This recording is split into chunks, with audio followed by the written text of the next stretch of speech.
Season 4 is out already, so I'm going to give you my breakdown. This is a little distracting, but I am making my matcha latte today. And let me start. I have my notebook here. I'm excited to talk about this, obviously. Okay, we start off with a song right off the bat. And I do have to say that these songs are very classic. I love them. It's that classic from the moment I wake up. Probably gonna cut that out. I just sang the line. But anyway, we're starting with the lyric from the moment I wake up before I put on my makeup. Like, speaking of waking up, June is in and out of consciousness after getting shot, after trying to flee. All of the other handmaids are surrounding them. And I don't know about you, but I know that during the pandemic, all of 2020, I've just been thinking of these women. I've been thinking of the handmaids of June, worrying about them. I just got so intrigued. Sorry, this is a little loud.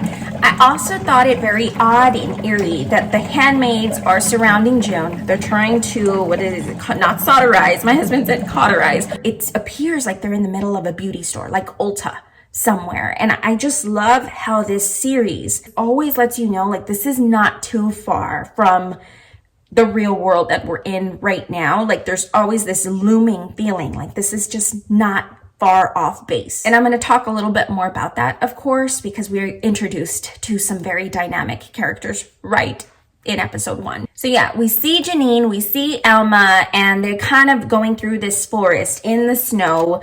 My husband and I are like worried the whole time. They're in this scarlet red color that just stands out, that makes no sense, that you're like constantly holding your breath for these women. Light represents hope in this episode, so there's a play in light in so many ways. They make it to this supposedly safe spot, but the only way to tell whether it's safe or not is whether the lantern is on. So I think it's really interesting that from dark to light, like, it's almost too bright to tell if you're safe or not. This setup they have looking for the lanterns really reminded me and my husband of the Underground Railroad, which, again, as I mentioned, the concepts seem so unsurvivable, so bleak, so scary, almost surreal, right? But these concepts have happened in history before, like with the Underground Railroad. Like, people survived that. People created these systems to help and to spread hope and to make it out. I, of course, would love to know any other connections that you've seen between reality and things that are happening in the show, because they're all there. I know there's so many. So if you have one, please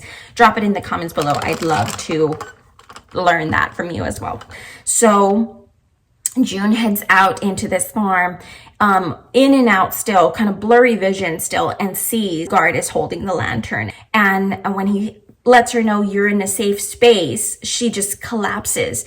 And that always reminds me of refugees coming out of other countries, how that's one of the first things that they're greeted with is you're safe, you're here now, kind of to acclimate them, let them know where they're at, and also just kind of let that relief and release come over their body. So I get very emotional when I see her just collapse to the ground. And the show, I think that's why I like it. It can be depressing. If you've never watched it before, you might think, why would I start watching this? It sounds super traumatic and crazy and dramatic and just like a mess. But honestly, there is hope that is like kind of keeps you coming back for more. We're gonna get headed into work. Oh, after I sprinkle a little bit of cinnamon on top of my matcha latte.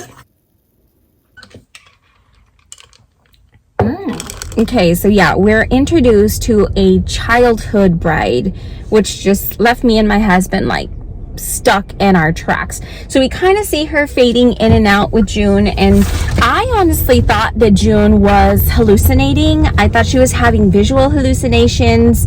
I had never seen anyone this young. I thought she was picturing her daughter, maybe like as a teenager, her daughter that she recently had. But no, in reality, it's a new character, Mrs. Keys. So yeah, she's married to the commander there of that little farmhouse. She's a huge fangirl of June, and we slowly discover that she has been, of course, raped and abused mentally, physically, emotionally, sexually. And it's very interesting because I read right off the bat, right, my social work hat being on almost always, like Mrs. Keyes identifies with the aggressor, and we see her kind of stand up to a very beloved character, Janine. Janine has been caring for Mr. Darcy, which is a pig on the farm that she's getting fed and fat and healthy, right? Because we know that there's a slaughter inevitably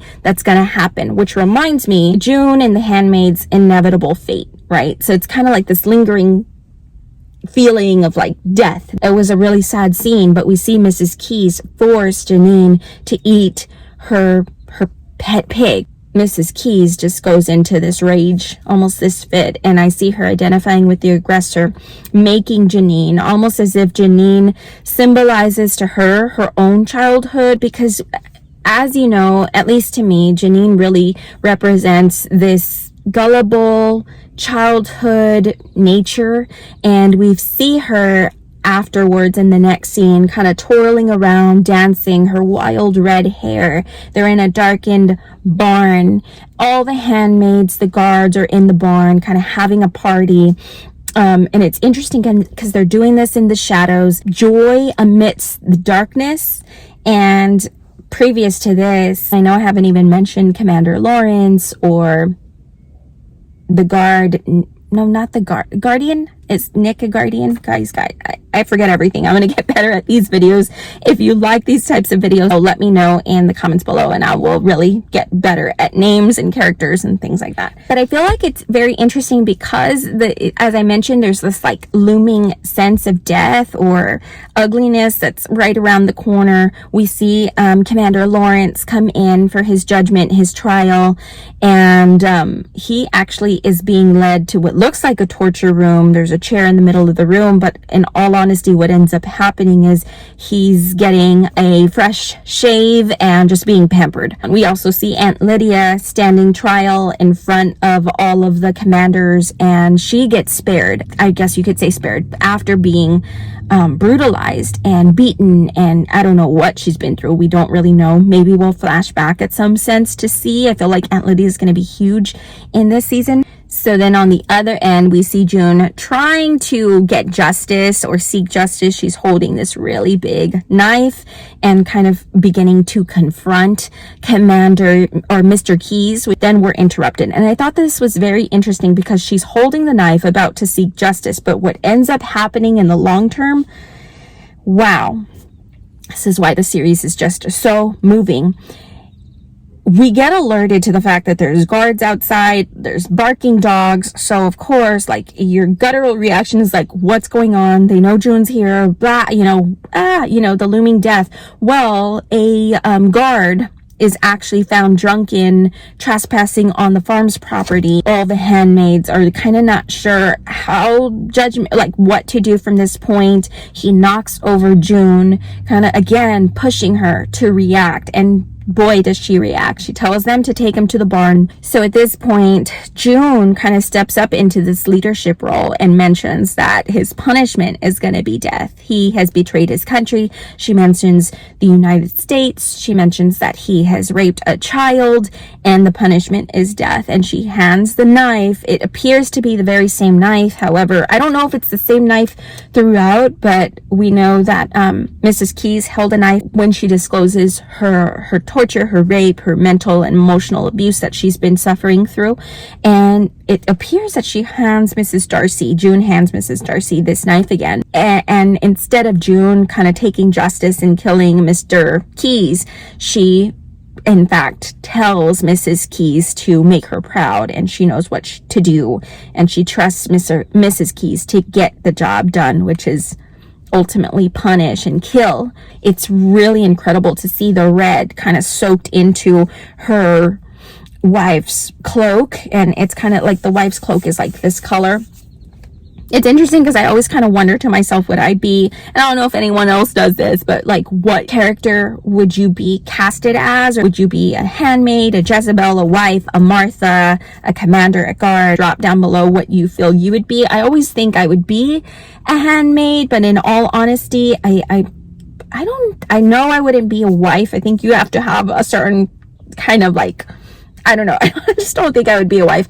I really think I'd probably be a Jezebel. Anyway, I'm interested to read the comments. So please, again, if you enjoyed this video, give it a thumbs up. I'm going to end there. Again, I have already watched episodes 2 and 3. So I might do a little breakdown recap as I give a reaction to episode 4. I can't wait for it, and it's coming up very soon. Actually, as I'm posting this video, it's already out, so I will be back with my breakdowns and reviews if that's what you all want to see here.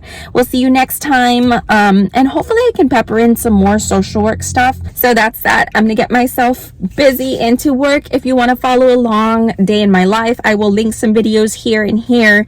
If you want to kind of see my days today, I do that often on Instagram, so be sure to check me out, follow me, join the community at Social Work Scrapbook. We'll see you next time. Bye-bye.